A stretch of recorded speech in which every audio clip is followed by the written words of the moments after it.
Welcome, everybody. Thank you for coming. Today, we're going to talk about this guy on screen. He is the owner of a YouTube channel called Wise Disciple, and he seems to be blowing up right now. He's like this Christian ministry YouTuber, anti-LGBT, the whole nine yards, all of that. So I want to listen to some of his arguments, see what he has to say. In this one, he's reviewing I can't even say anti-Christian memes. It's not. It's like counter anti-LGBT propaganda stuff. So it's like LGBT people started releasing counter stuff to the anti-LGBT propaganda. Anyway, that's what he's reviewing right now. So we're watching. So I guess you could say I'm an atheist watching a Christian watching an LGBT person watching something. It's like Inception up in this piece. Anyway, let's give it a listen, shall we? Oh, and I have some other stuff, too. You guys may know Bart Ehrman. He's like a biblical scholar and expert in the field. He had one of his colleagues come on his channel to talk about how the Bible kind of views the LGBT community or being gay in general. So we may watch a little bit of that in a few minutes from like a scholarly perspective. Anyway, this guy apparently has a sponsor, Logos Bible Software. So he got to get his little shout out in. All right, let's listen. Oops, sorry. I have to change my outputs. 1 second. I'll get it. There we are. Get out! There we go. Okay, sorry. As well. The link for that is below. The rest of you, get out! It's Greg Locke. He's so angry. Get out! Get out in the name of Jesus! Everyone is different and everyone is not bad, said Scooter, who is a turtle. Different is special. Okay, now just 1 second here. So this is a drag show. It's a performance. This person probably isn't even trans. It's just like performance art. That's it. We've had performance art for a long time at the circus and all kinds of other different things. And these people are getting so bent out of shape over a performance. Like, my God, people. Anyway, all right, what's he got to say about this? It's Greg Locke versus a drag show. Well, that was pretty short. So, yeah. Essentially, we're forced to choose between one of two types, right? On the one hand, there's this screaming Baptist pastor who, by the way, I'm pretty sure is a pastor here in Nashville, It's Mount Juliet, Tennessee, not for nothing. It's a suburb of Nashville. And he's not Baptist. He's non-denominational now. But okay, whatever. where I live. I think his church is actually near me, where I'm at. I can't remember the name of it offhand. I'm sorry. It was in my head just now. Global Vision Bible Church. Used to be Global Vision Baptist Church with a stolen logo until he changed it. Or there is a trans person. So it's the Screaming Baptist. Not a trans person. It's a performance. That's it, okay?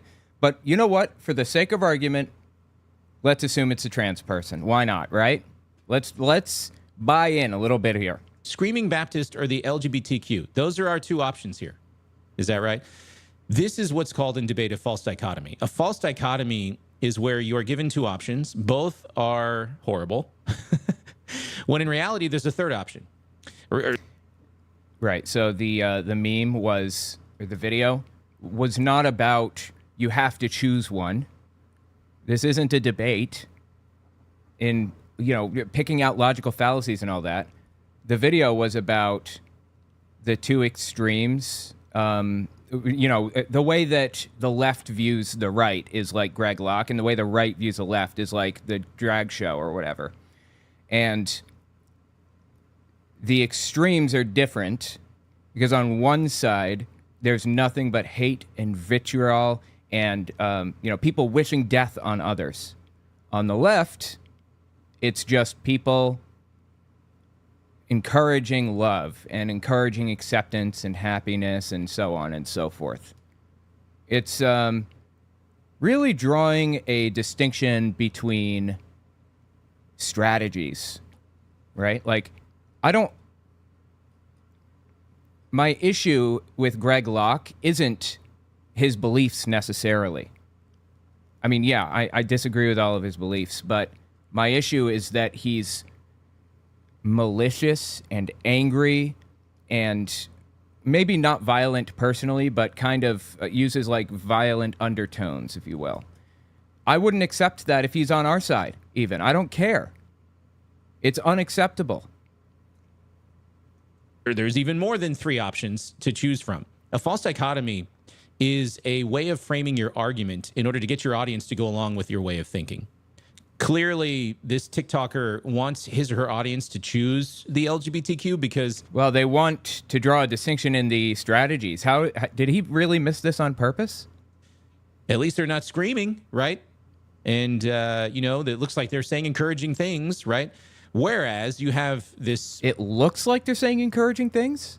Baptist who's having a conniption fit and berating people to get out of his church.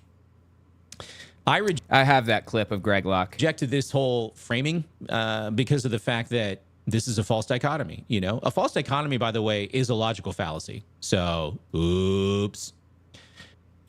That's not what happened. That's not what the point. That's not what they were doing. But whatever. Okay.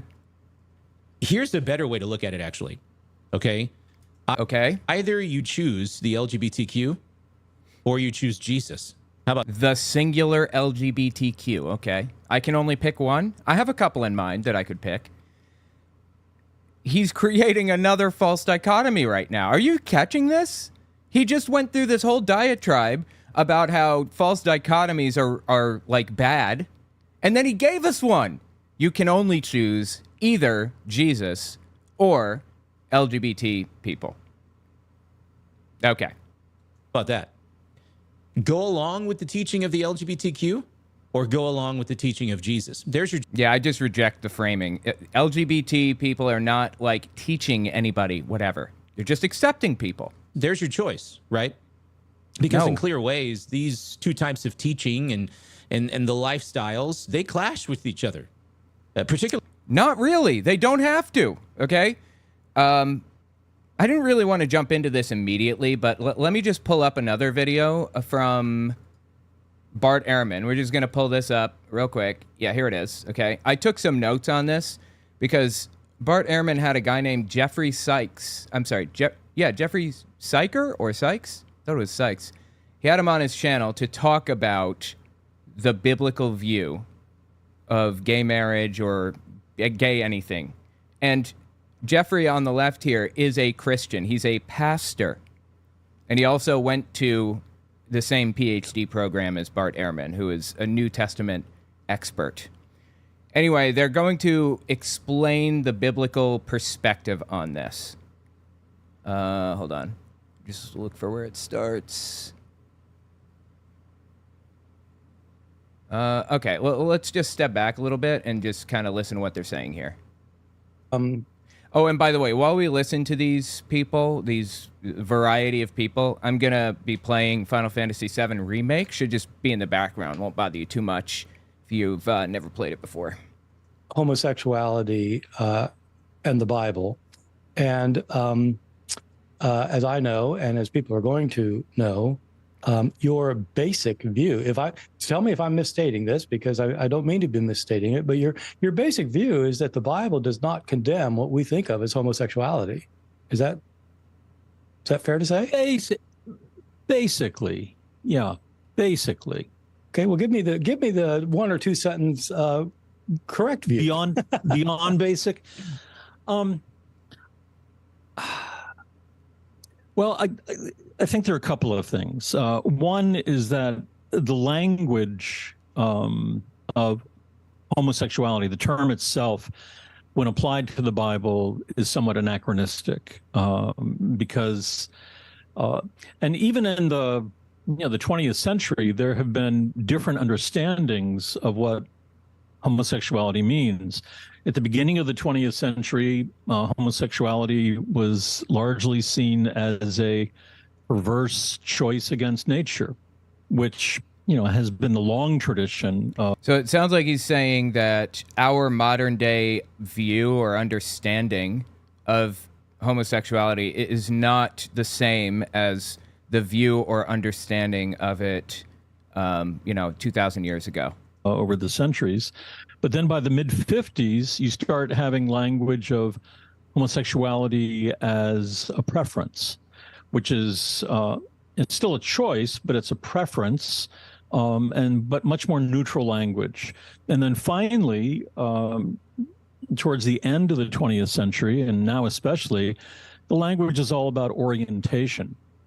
So that it's an interesting point. So it's kind of changed verbiage through the years. It's not a choice you make. It's like eye color or handedness. It's something you discover about yourself. And so it's natural. And so whereas at the beginning of the 20th century, homosexuality was seen as unnatural, and you could quote, we'll get to the Romans 1 passage, that it's against nature. Right, because there are a total of 6 verses in the Bible that talk about it. Leviticus 18 and 20. There's one in Genesis. There's kind of a story in Genesis about Sodom and Gomorrah. And then 1 Corinthians, 1 Timothy, and Romans 1:27.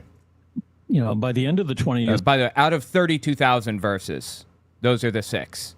century, people are using actually the argument from nature that, well, no, this is part of the variety of sexual orientations. So you're saying that they used to use the argument for nature to show that homosexuality was sinful or wrong, and now they use the argument from nature to say that in fact it's a natural phenomenon. Yeah, so, it's rather ironic. It is ironic. That gets turned on its head. The other thing I would say is that the fight within the churches about homosexuality is rather different depending upon whether you're in the Roman Catholic tradition or in the Protestant tradition. In the Roman Catholic tradition, it's all about procreation. Let me step forward a little bit so that I'm looking for where he explains the verses. You know what? He actually explains it at the end. Let's see, 56. Let's listen to the summary real quick. People who self-identify as gay, lesbian, or transgender. The fight still goes on, but here we are. Okay, so I think I might point out, just to put you in the public view here, that Jeff, you unlike me, you're a Christian. I am, yeah. And you're actually an ordained minister. And so this is not like a crazy atheist teaching at Chapel Hill talking. You really don't think that this is that the Bible's condemning what we think of as homosexual, or that it's applicable to our situation. I would also point out, I mean, I got into this whole discussion really quite by accident, because I was on a committee in LA for the Presbyterian Church that oversaw the ordination process. And since Presbyterians have to learn Hebrew and Greek, I was the language. Presbyterians have to learn Hebrew and Greek? Really? Which geek on the committee, examining people. And there was a gay man, Chris Glasser. He wrote a book called Uncommon Calling, A Gay Man's Struggle to Serve the Church.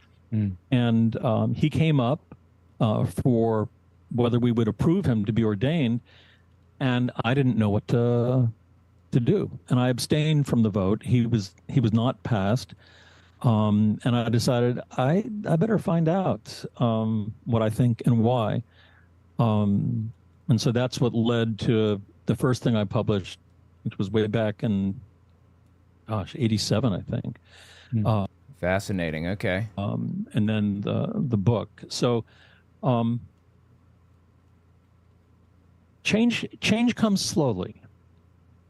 It's hard for people. It's hard for people to kind of think differently from how they've been raised, but it is thankfully it's a very serious movement within Christianity now, to take seriously the fact that we're living in a different age, and that it is happening, but there's a lot of resistance as well, as you've said. So, well, one other thing. I've often said that I have one foot in the church one foot in the academy. Okay, let me skip forward just a little bit more because I was looking for the summary. Is this it? We can, next time we'll talk about the series. One foot in the academy, and I really appreciate it. And wait a minute. Wait, where is it? I was just listening to this earlier. I'm sorry, guys. Hang on. 87, I think. Chris Glasser. And are quite explicit in condemning same-sex sex. The Genesis 19, Leviticus. Yeah, here we go. You fall in love and you get married. They didn't have anything like that. Okay, yeah, this is interesting. Somebody who is an adulterer, or you don't, you say, well, okay, I mean, there are things that don't apply. I mean, and so, okay, so I mean, it sounds to me like, it sounds like you and I agree that Paul and Jesus, they probably didn't like the idea of men sleeping with men, but their concept of what that was all about, they didn't have our institution. They didn't have institutions of marriage. I mean, that you fall in love, you date somebody and you go, you fall in love and you get married. They didn't have anything. That's interesting, right? They didn't have marriage like we have it today. It's just like it's a foreign concept. So did the Bible condemn gay marriage? No, obviously not. Like that. And with the idea of two adults having a relationship where they decide they wanted to have intimacy together, it was there was nothing like that in the ancient. So it's kind of hard to condemn something you've never heard of. So, okay, Jeff, could you? Unless you're doing it, unless you're anachronistic. Unless you're anachronistic. You're pretending that you're living in the same time period as someone else when you're not. And so, okay, so Jeff, we need to end now. Can you just kind of summarize your views? Yeah, this is what I was looking for, a summary of their views. I mean, about the Bible condemning homosexuality? All right. Well, to summarize, there are 6 passages in the Bible that deal in some way, shape, or form with same-sex relations. 3 in the Hebrew Bible, Old Testament, 3 in the New Testament. The Genesis 19, Leviticus 18, Leviticus 20, Romans 1, 1 Corinthians 6, 1 Timothy 1. The Genesis 19 passage is talking about sexual violence and rape. The Levitical passages are quite explicit in condemning same-sex sex between. So the first one he mentioned, Genesis, that was about Sodom and Gomorrah. It was not condemning gay people. Now, there are different parts of the Bible that talk about sodomy, and we anachronistically went back and wrote our own understanding on top of that. So anytime you see the word sodomy in the Bible, people have interpreted that to mean something gay, but it was not about that at any point. It was not about being gay. So Genesis is out. Sodom and Gomorrah, that's out. That had nothing to do with it. The other ones, Leviticus 18 and 20, he's about to address here. Men. This is the old law, the Jewish law. But the larger context of the Holiness Code makes it difficult to say, yes, these should be interpreted literally because of all the other things that are condemned that we have no problem with. And then in the New Testament, the 1 Corinthians 6 passage has to do with probably male prostitution, and the same in 1 Timothy. Bible experts, okay? This is not Owen Morgan talking. This is experts talking right now. And that dude that we were listening to, wise disciple or whatever, he's about to completely deny all of this. And the Romans 1 passage has to do with idolatry. That's Romans 1:27. That's the one that's commonly pulled out against gay marriage. It says men gave up their natural affections to something, and they will receive the penalties due their blah, blah, blah. Anyway, that's the one pulled out. And a Bible expert, okay, not me, a Bible expert, says that was about idolatry, not about being gay. Also, the Bible seemed to have a problem with the passive participant in a male prostitution arrangement. That's what 1 Corinthians and 1 Timothy were really talking about.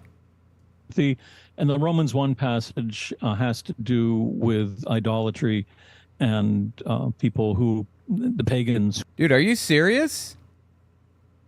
My game crashed. Why can't I play the game? Wow, that's messed up. Hold on, let me just... Wow, it ejected it and everything.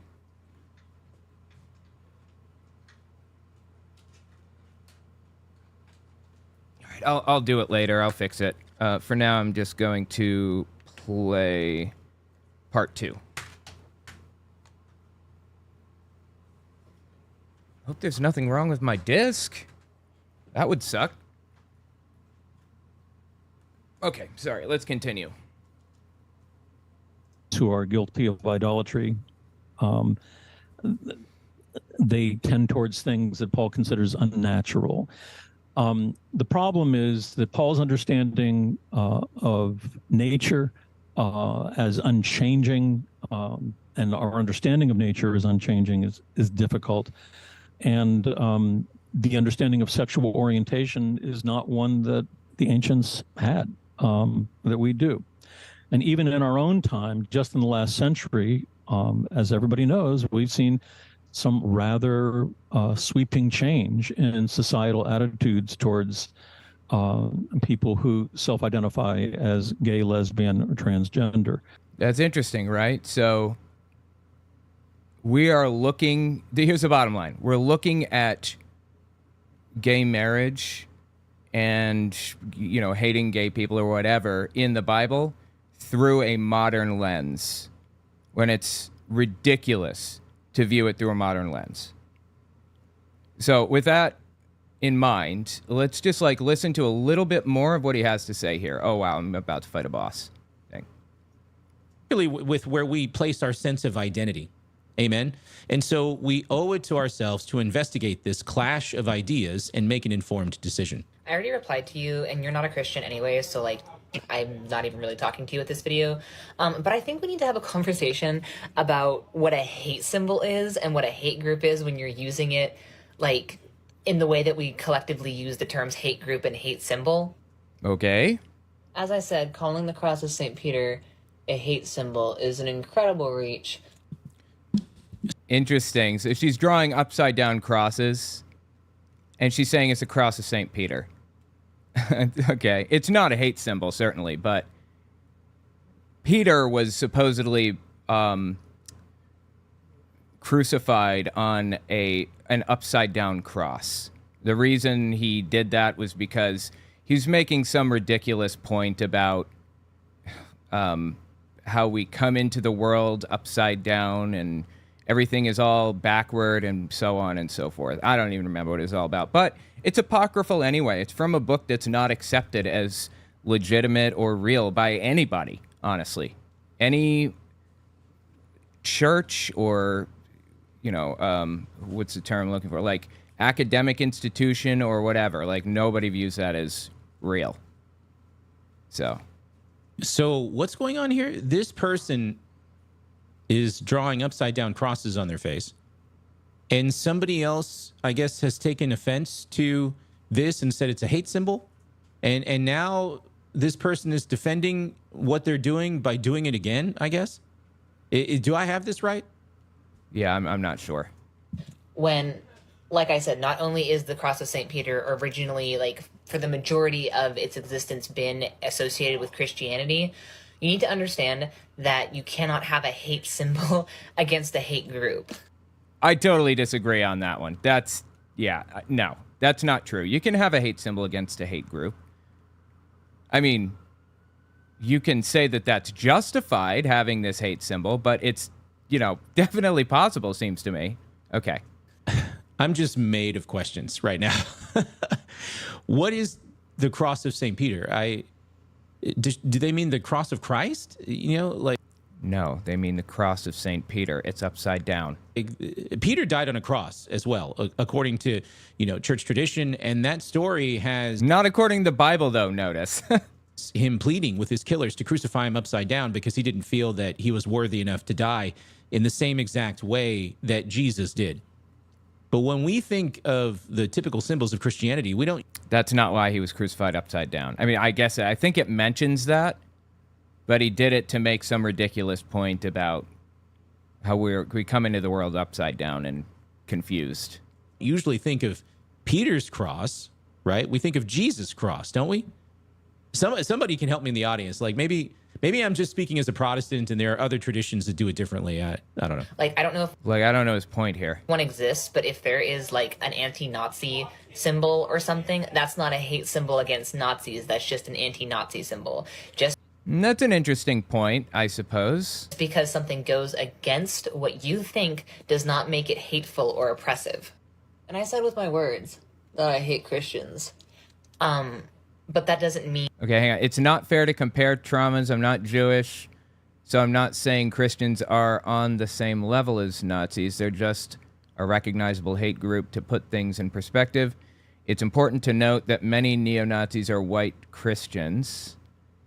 Okay, I feel like she's kind of generalizing here. I don't feel it's fair to say that, like, Christians are a hate group. That's not fair or representative of reality or like intellectually honest. But there are very hateful Christians, and there are hate groups that are kind of that center themselves around Christianity, without a doubt. I mean, you've got to be blind if you don't see that, right? that this is a hate symbol or I'm part of a hate group. You can hate things without being part of an organized group that wants to exterminate other types of people. I'm trying to find a nice way to say this. This is just a bunch of incoherent sentences strung together as if it were a conversation. No, she was very clearly making sense, wasn't she? I got it. You may not, like, understand it, but that's your fault, not hers. That's the format of this whole thing. Does he think he's in a debate right now where she's going to respond to what he has to say? It's a discussion video. Like if this was debate and I was trying to flow these statements. It's not debate, okay? Right, in order, I would immediately notice that first they said that there is no such thing as a hate symbol against a hate group. Okay, well then what is a hate symbol? Like, is there some kind of a definition of a hate symbol that doesn't beg the question for this individual? So is he arguing that an upside down cross is a hate symbol? I can't tell. And he's referring to them as they. I should probably be referring to him as they also, because I don't know this person at all. In other words, is there some kind of definition and criteria that applies to every symbol objectively? Or is it going to be a thing where it's like, well, everyone who disagrees with me is making hate symbols, but whatever I do is fine? It feels like he's getting all wrapped up in absolute nonsense. Like, why are you, like, diving into this point when it's completely irrelevant? The same thing goes for, like, a hate group. What's the definition of a hate group that doesn't somehow slip into these kinds of logical problems? He's calling out to this problem where it's difficult or even impossible to define a thing. You can say, what is an apple? Define an apple or describe it succinctly. And somebody could say, okay, it's a fruit that's red and has a stem. But there are green apples. And there are other types too. Aren't there yellow apples? There are a billion types of different apples. So it's not just a fruit that has those colors. You got to say it's just like a fruit with a stem that's round. But that could cover cherries. I mean, it's hard to define anything in clear terms like that. That's, not impossible. It's doable. But he's kind of calling out to the difficulty. And claiming like there's, hate groups don't exist because he can't define them. Hate speech doesn't exist because he can't define it. Law has pretty clearly defined like a lot of this stuff. The next thing this person said was, well, just because something goes against what you think doesn't make it hateful or oppressive. Wait a second. Isn't that literally Christianity? Yes, Christianity generally disagrees with other groups out there on certain things. That is not hateful inherently. Disagreement is not hateful. I'm not complaining that this guy disagrees with me on something. Disagreement is perfectly fine.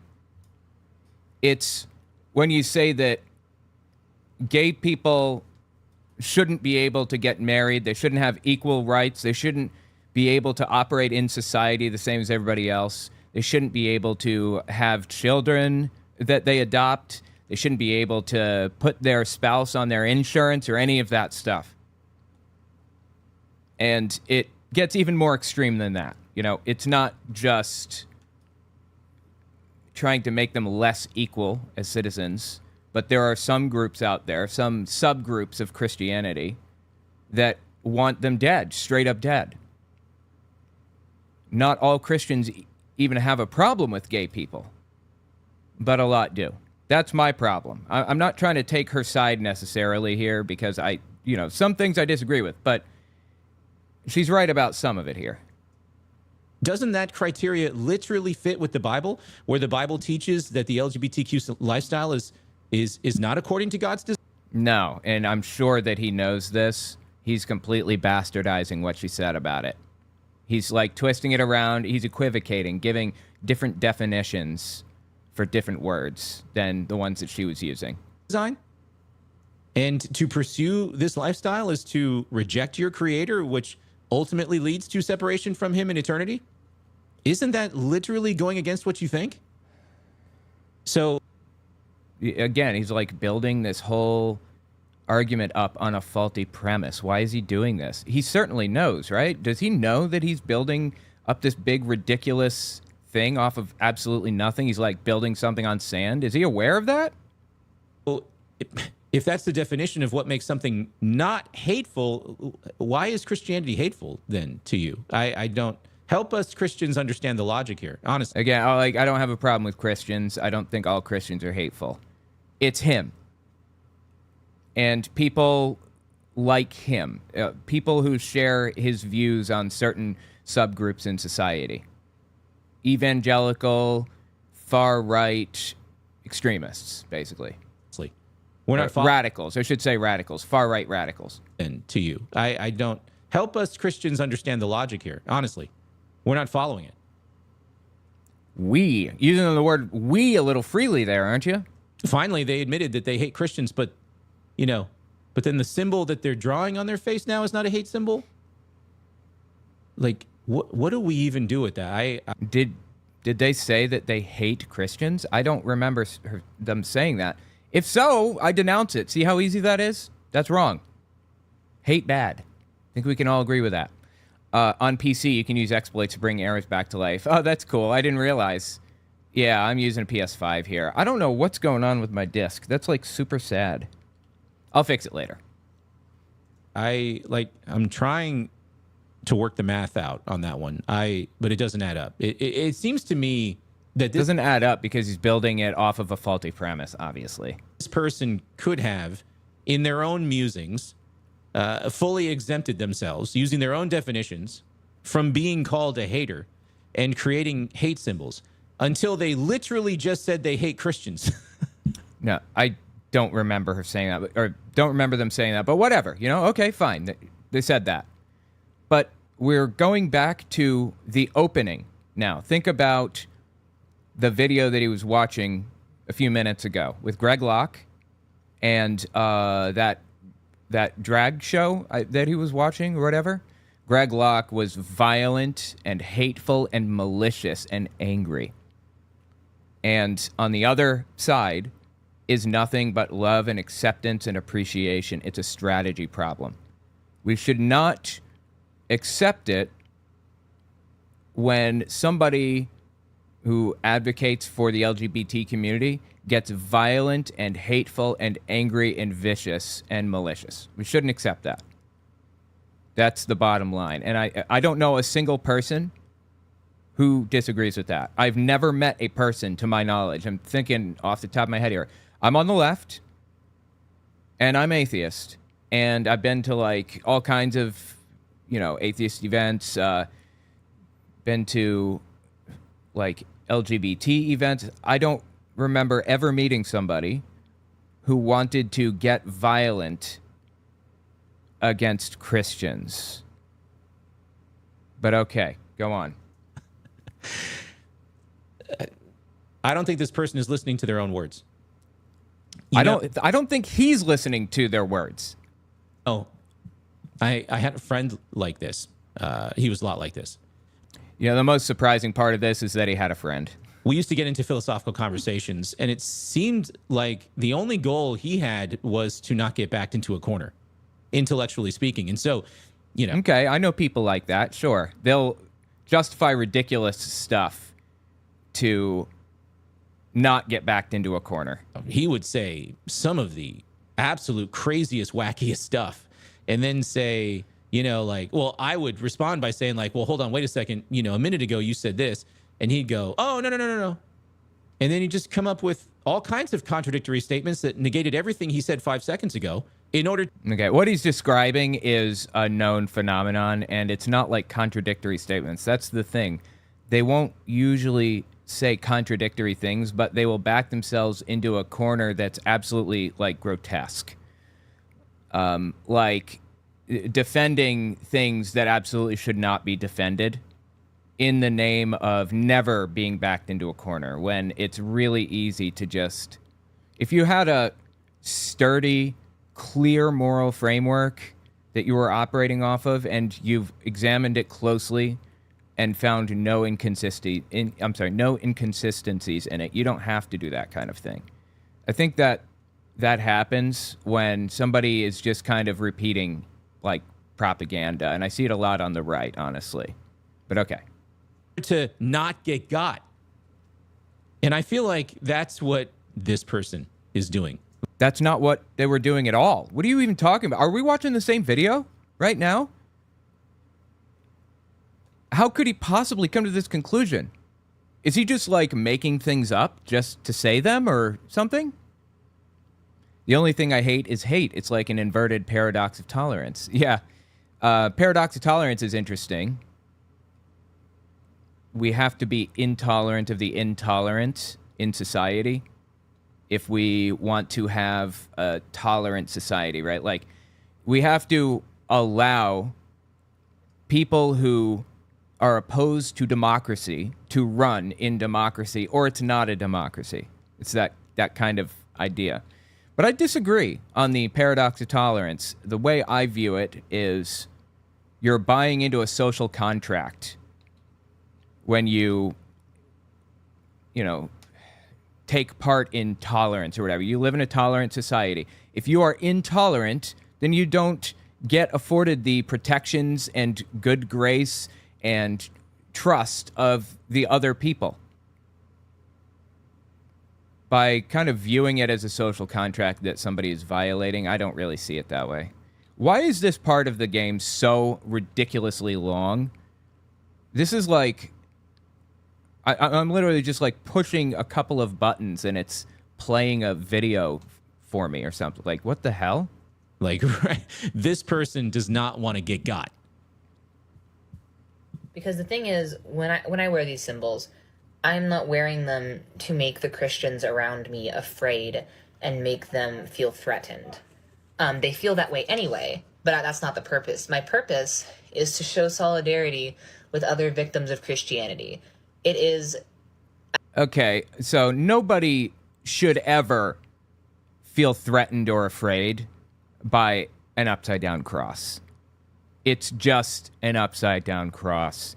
It's like Jehovah's Witnesses' reaction to a cross, just a general cross. It freaks them out. Or a tarot card, even better. It freaks them out. They think that there's some danger lying in wait for them, that they're going to, be possessed by demons or some other nonsense. So I guess I think what she's saying here, I'm sorry, I think what they're saying here is they're using the inverted cross as a kind of tarot card on, on their chest or something. If they're saying that they're intentionally like trying to strike fear in the hearts of people because they want to get violent or something, I denounce that. That's it. I denounce it. I don't think that's it. At this point, purposeful ignorance and incompetence, if you won't accept that there has been a lot of damage done by Christians and Christian groups and people who call themselves Christians. I don't care about the true spirit of Christianity or what Jesus says in the Bible, because the people that I'm talking about don't listen to that anyway. Yeah, they don't. Seriously, I mean, we're talking Christianity, right? Christianity based on Christ, based on Jesus. He's like the leader of the whole thing. He started it, right? What did he say about gay people exactly? Nothing. He said nothing about gay people. Literally nothing. So these people don't listen to the message of Jesus. They don't follow Christianity the way that the Bible outlines. They just want to, when I say they, I mean like this guy, and Greg Locke and people like them.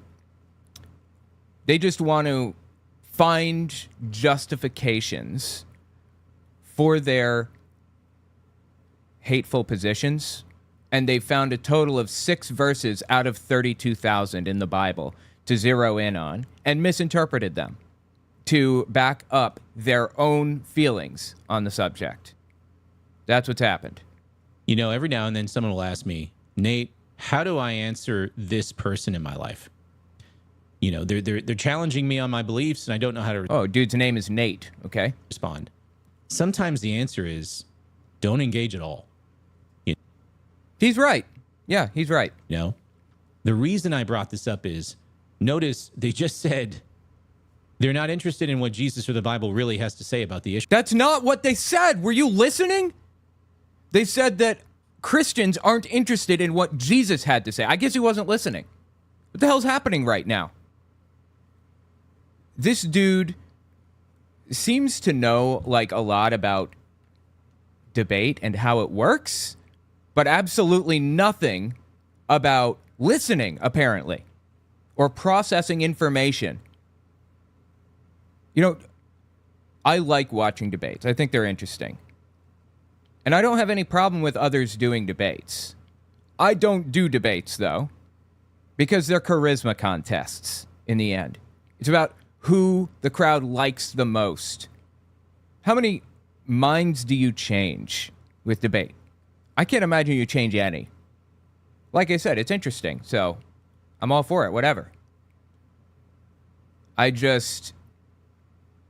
feel like this guy kind of trotting around his I'm a debater, like, not motif, but his I'm a debater badge or whatever is kind of ridiculous. Whatever.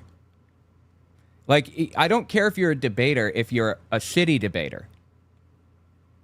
Issues. So if it were the case that, first and foremost, Christians don't fear or hate the LGBTQ, but instead the LGBTQ, I love it. Okay. Christians don't fear or hate the LGBTQ, but instead we actually care about them, we love them, and wish the very best for them. Wouldn't this person want to know that? Again, he's building this whole argument off of a faulty premise. Like, did he even listen to what she had to say? Apparently not. Like, what if this person interacted with folks back in the day who were not serious about God or the Bible, but instead they used the Bible as a weapon to control people and hurt them? It does exist, friends. Like, this is a real thing that happened. Okay, hang on. Let me step back and listen again. Who were not serious about God or the Bible, but instead they used the Bible as a weapon to control people and hurt them. Okay. So he's saying that people in the past have existed who used religion as a weapon to control people. All right. It does exist, friends. Like, this is a real thing that happens to people. And then they get hurt, and then they deconstruct, and then they go off on these tirades because they threw the baby out with the bathwater, essentially. Again, I mean, Well, I mean, you don't have to like throw the baby out with the bathwater. All you have to do is like examine your beliefs critically. Think about it in great detail. And just like that, you start to realize, well, I started to realize personally that Jehovah's Witnesses were completely full of it. That's a false dichotomy, is it not? What if there were more than two choices between... But that's not a false dichotomy. What are you talking about? That's not what a false dichotomy is. Does he know what that word means? Going to a building led by abusive leaders who don't know the God they profess to serve and embracing the LGBTQ lifestyle. I love it. He's calling it a lifestyle. What if the solution is just to, I don't know, do the hard work of truly understanding the God of the Bible? And I get it, you know. That's hard for people who have been hurt by others in the church. I don't take any of that lightly. Look, the problem is that there are so many different beliefs and ideas and opinions and takes on what the Bible means and what it says and all this other stuff that you can't just understand the Bible. Oh, well, you should just understand the Bible better then. See how that works? What are you talking about? As if people haven't, like, tried to understand the Bible better? As if that wasn't the goal all along? What? This is ridiculous. People deconstruct because and just walk away completely, like leave religion behind, because they've come to realize that what they believed previously was nonsense. All of it. Not just like, like not just the stuff that the pastor did that upset them or whatever. Everything. And I don't think any of us should, okay? I mean, my goodness, I have friends who have been hurt by those in church. I've been hurt by people in church. I know what that feels like. I'm just more concerned about what happens to folks who, in the name of being hurt, reject the true solution to their pain. Thank you so much for your concern. I'm more concerned about what happens to folks who, because they were hurt, reject the one who can truly heal them. So glad we have him here to be concerned for us. This would be the equivalent of me saying, well, you know, I've been hurt by a doctor before, so therefore medicines and hospitals are not for me. Like, no, it isn't like that. It would, the analogy, the correct version of that with hospitals would be to look up the things that hospitals are doing independently, research them heavily, talk to experts, and find that this hospital is not using accurate information or the scientific process or anything to treat people. That would be the equivalent. Oh, I thought I hit. He just got like long pauses. Apparently it's not playing. How would this person truly know that that's the case? Like, are you kidding me? As if they haven't like gone through the Bible. He has no idea this person's gone through the Bible. Again, he's building this whole thing off of a faulty premise. Is he just like a bad listener? Is that what it is? I can't understand like why he's so lost here that he's building this false premise. Is he just doing this as a straw man? Is that what he's doing? Like building up a straw man, a fake argument so that he can easily knock it down? Is that like what he's been doing this whole time, or is he just like a really bad listener? The question is he acting in good faith or bad faith? And in my opinion, he's acting in bad faith. How would someone even figure out whether the problem was an abusive leader of Christianity or Christianity itself if they're not interested in what Jesus or the Bible really has to say? Me showing solidarity with other victims is not anywhere close to me being part of a hate group, especially when there is a clear aggressor and victim. Totally agree. Yes, 100%. If somebody saw me with this in the street, they wouldn't think, oh my God, I need to cross the street because I'm a Christian because this person might kill me. But wait, it says feeling uncomfortable is not the same as fearing for your life. You don't have to like me or my makeup, but the fact is that nobody has genuine fear for their life upon seeing St. Peter's cross. If they do, it's because Christians are brainwashed to think they're persecuted and oppressed. Yeah, okay, I agree. Nobody should ever live in fear of... let me rephrase. No Christians have any reason to live in fear that somebody is going to like come beat them up or something for being Christian in the United States. That is ridiculous. But okay. If I saw somebody with an actual hate symbol, like, I don't know, a swastika, and I saw them on the street, I would cross the street and I would leave because I know that they would probably want to kill me if they knew who I was. So this is what I'm not following. So let's flip this around, right? If this TikToker saw a Christian walking down the street coming at them, what Christian symbol is equivalent to a swastika? What Christian symbol is equivalent to a swastika? I'm not sure what he's even asking exactly. Okay, like, I guess he's asking if... I'm just trying to, like, understand and really think about this. I guess he's trying to dissect the claim that Christianity is a hate group, a claim that I don't accept, so I'm not even going to bother defending. Is that what he's doing here? I think that's what he's doing. Like, having a cross is fine. Nobody lives in fear of that or whatever. If you have a Trump 2020 flag or a it was stolen flag or some other thing like that, gay people could reasonably live in fear of what you're going to do. That would be a reasonable conclusion to reach. All right, I'm trying to... Dude, wow. Apparently I only have... I have a very limited number of cards. That's a shame. Anyway, yeah, I'm not going to try to defend that premise.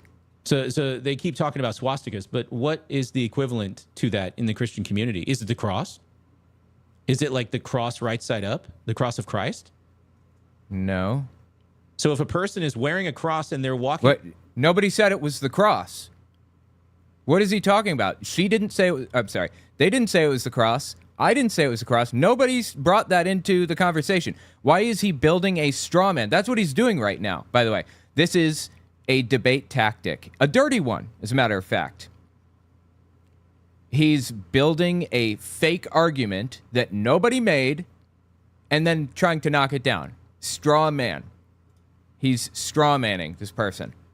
He should be steel manning the person, giving the most honest interpretation of what the argument is, and then trying to knock that down, honestly. That pretty definitively, seals the deal for me. He's just acting in bad faith, right? On the street, is this TikToker suggesting that they would fear that the Christian is going to kill them?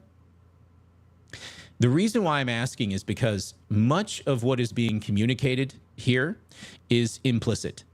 There's what's being said with words out loud, and then what's being implied behind the words, okay? They're saying that if they walk down the street, Christians won't have to fear for their lives. Okay, so is that to imply that the inverse is true?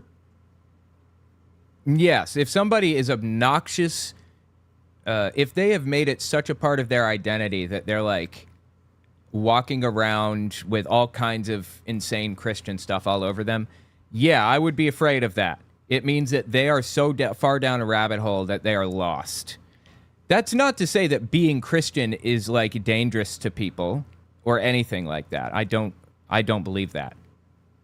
But when somebody in America, in this culture, goes that deep down the Christian rabbit hole, it's disturbing. You can go down, you can make it a full part of your identity in other countries where Christians are actually persecuted. You can like be decked out in like a cross and like a grill that says Jesus across it or whatever, and get like Jesus' name tattooed on your knuckles or whatever. You can do all that stuff if you want, and it's not disturbing or weird or scary or anything. It's just Christianity in the United States lends itself to extremism right now. Islam in Saudi Arabia lends itself to extremism. Not in America. I don't see a Muslim and live in fear that they're going to hurt me. But if I were in Saudi Arabia, I might. Just depends. And he has to know that. He has to know that like, this is a distinction that exists, right? It's the age-old question. Is he dumb as dog shit, or is he just, like, being a scumbag? It's got to be one of the two, right? Seems to me. Only thing I hate is hate. Oh, yeah, I hit that. Do your best and try not to be a dick. That's my motto. 21 months. Woo, keep up the great work. I appreciate that. Yeah. My motto is do your best and don't worry about the rest. It rhymes, so I like my motto pretty well. But that's a good one, too. I can appreciate that. Haven't really been tuning in much. Want to say happy Pride. Appreciate that, Phoenix Winter. Glad you came. And absolutely, happy Pride. So this person fears for their life when a Christian walks down the street. I don't think that they said that. I mean, and if they did, I disagree. You don't need to live in fear that a Christian walks down the street. What is it, like 7 out of 10 people or something that you cross on the street is a Christian? So if they're being obnoxious idiots about it, yeah, you should maybe be in fear for your life in certain circumstances if you're certain, from certain groups or whatever. And why? Because of a cross necklace? I'm trying to understand. This is just a straw man. He has to know this is ridiculous, right? Trying to understand this. If they have the balls to be a killer, of course. Not every white supremacist, not every Christian, not every nationalist, not every person of a hate group is a killer. Oh, there you go. So that's not what they were saying. He's just like building a straw man out of nothing. He's building up this ridiculous perception of the argument and then knocking it down for 13 minutes straight when that's not what they were saying. But enough of them are to where you have to be careful. Like, who are you arguing with right now? And just to be clear, I'm not trying to pull a direct comparison from Christians to Nazis. I am just trying to use the swastika as an example of what an actual hate symbol is, not St. Peter's cross. Okay, that's fair enough. I appreciate the clarification. Well, what would that be, though? That's my question. Like, what? Like, I don't know that there are any specific hate symbols in Christianity against non-Christians. But there are certainly anti-LGBT hate symbols. There are all kinds of different minority groups, hate symbols for those groups that are only ever bandied about, if you will, by Christians. Like, you will not see it spread around by anybody but Christians. And maybe MAGA. That's about it. So I guess he's pretending that nobody in the United States has any reason to live in fear of any Christian groups. You know what Christianity breeds? All right, let me rephrase. That's not fair. I want to be fair here. Do you know? Let me think about how to phrase it. Oh, let's see. Let me show you why people live in fear of the LGBT, or I'm sorry, of the Christian community sometimes, okay? Now, again, this isn't every Christian. Nobody is saying that. Just want to make it clear. But I do want to show you an example of a Christian following, let me rephrase, of somebody who agrees with this guy following this guy's ideas to their logical end, okay? This is Tommy McMurtry, pastor of the New Independent Fundamental Baptist Church, or a church. He's one of their pastors. We know there have always been homos. We know they have always been around. We've read the book of Genesis, okay? Nobody's saying they're never around, but there was a time when society, when our country saw them for what they were, and they put them in their place 6 feet under. And unfortunately, we have forgotten that in our country. That's what you get with some Christian groups. A lot, weirdly, a very high number of Christian groups say this kind of thing, or at the very least believe this kind of thing. And we'll state it to you that they believe this kind of thing right here, that, gay people deserve the death penalty and that they shouldn't exist in society. They shouldn't be allowed to get married. They shouldn't be allowed to anything at all. You get this all the time with Christians. Not all Christians. Yes, sure, absolutely. But it's a weirdly high number. Is the point. So again, I put the question to you. Scumbag or dumb as dog shit? I don't see an in-between here. Yeah, that's a dichotomy that I'm giving you. But if he doesn't know what he's talking about, or if he doesn't know, like, if he really doesn't understand the situation, that's still like, how do you not? I don't understand. And if you do understand the situation, if you do understand what they were trying to explain, then you're just a scumbag for making the arguments that you made. I don't see an in-between here. What would be the actual hate symbol from a Christian? Even though some Christians do align themselves with Nazi beliefs, I'm not to say that all of them do. There's nothing wrong with being a Christian when you... Okay, so this person pretty much agrees with me entirely then, it sounds like. Because nothing wrong with being a Christian. Practice it quietly and privately. But you have to understand when you're part of this type of religion or majority group that there are people who are victims of your religion who are going to have feelings about it and you can't about it. You know, I was reading a book. It was actually unrelated to this, and it was on pastors by Paul David Tripp. And he said something interesting. He said that many pastors fall victim to the stories that they tell themselves. Okay, what does this have to do with anything? Now, he was writing in the context of pastors failing morally and other issues related to church government, but I don't think what he said is just true of pastors. I think it's true of everybody. I'm trying to understand the connection here. Like, what is he talking about and why? This whole entire video was an example of someone falling victim to the stories they tell themselves. Really?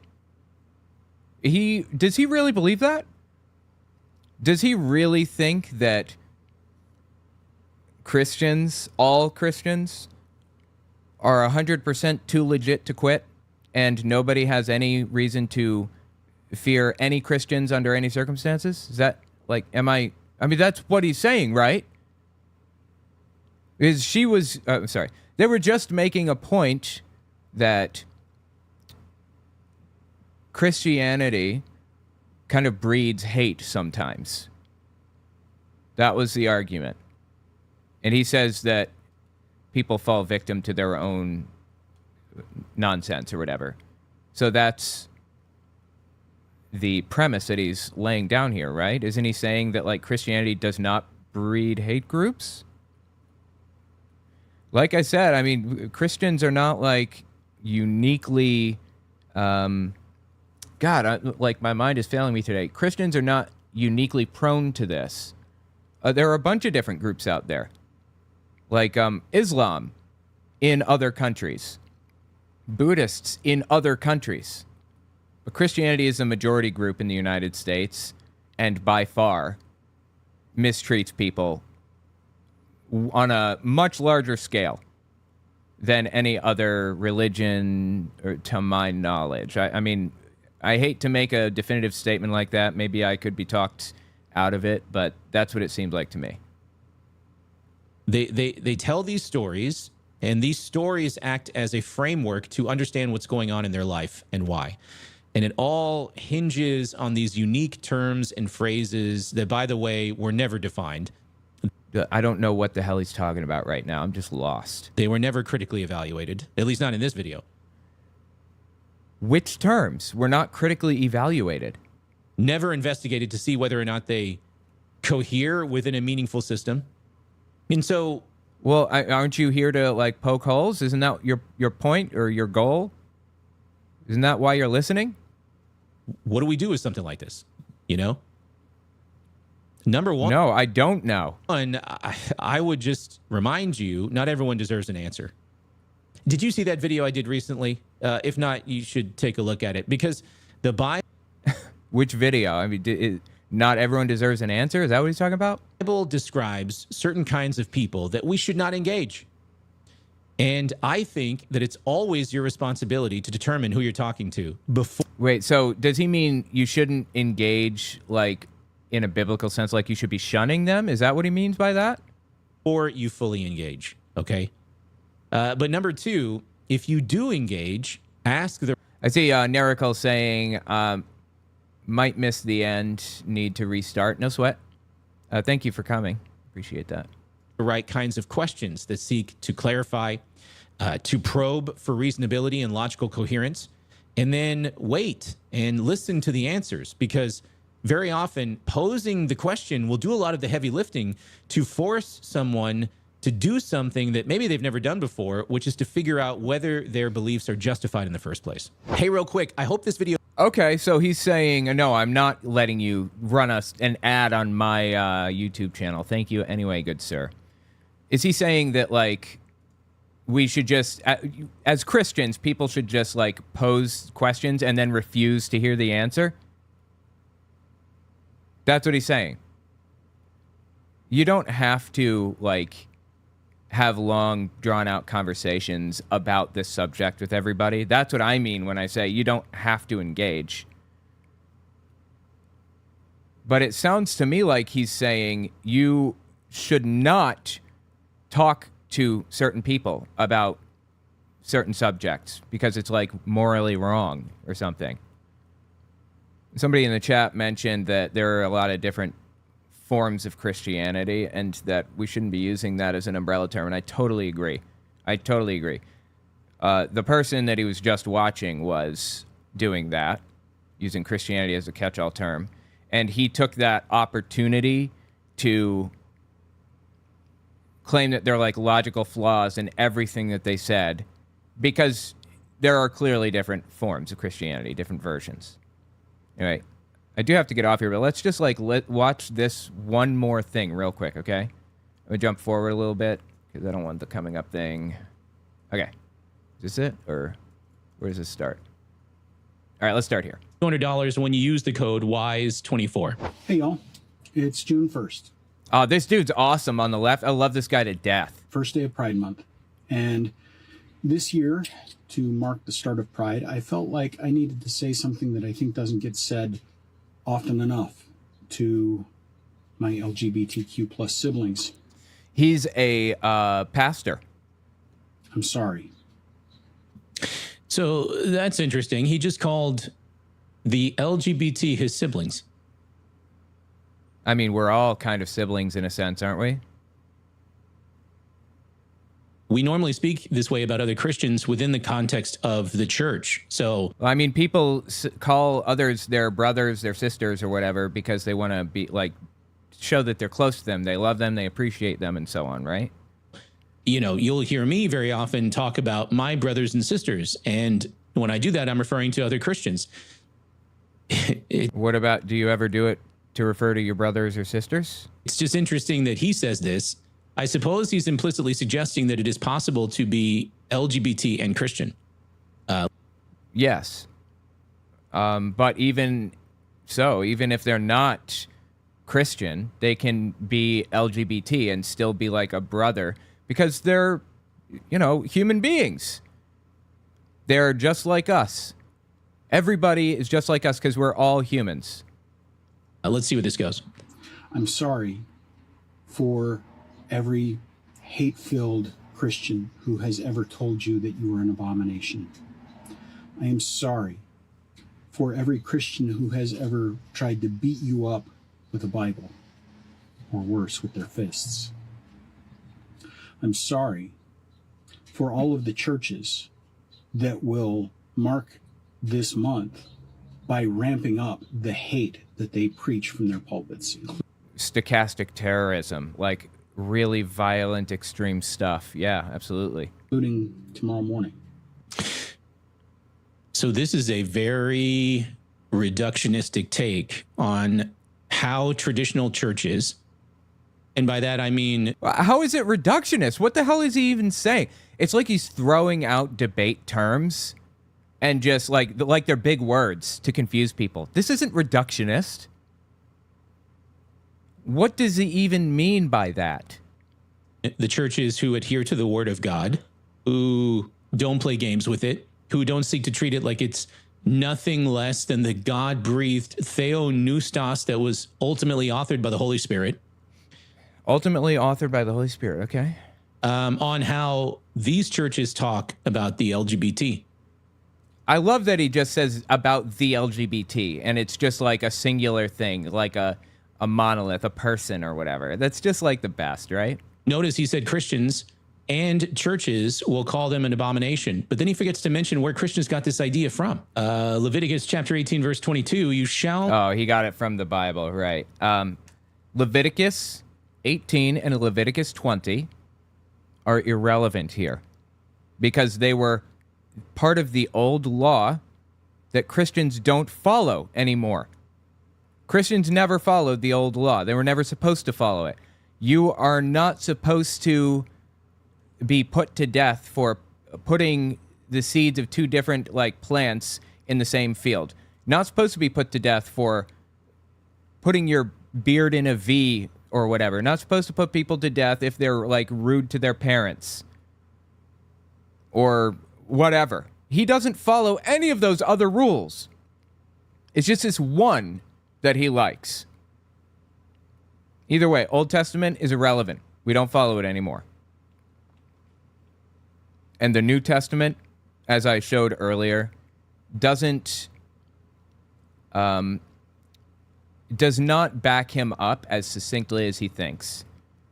He's looking at it through modern eyes rather than from the eyes of the people who actually wrote it.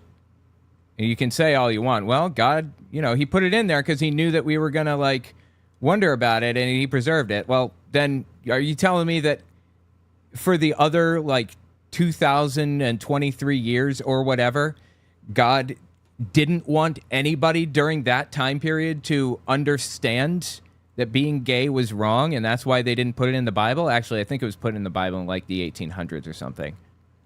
So God just didn't care about the other people. He now cares about us, and that's it? That is absolutely ridiculous. Shall not lie with a male as with a woman. What is it? It is an abomination. Anyway, this is just stupid. I'm sorry, man. Is he dumb as dog shit or is he a scumbag? I don't know which. Tell me what you think in the comments. Anyway, I got to call it there. Let's see. As I said, these people don't follow Judaism. Why are they bothering with it? Yeah, I don't understand. Why are people like bothering with Judaism? Matter of fact, I talked about this just the other day. Oh, shoot, I closed it. Well, anyway, it was really interesting, like Jewish law. They're just full of it. Anyway, I'm going to get off here. Appreciate you guys coming and hanging out. If you want to see more, check it out on my Owen Morgan Unfiltered channel, Wednesday and Thursday mornings, 10:30 a.m. to 2:30 p.m., okay? All right, I'll talk to you guys tomorrow, hopefully. Have a good one.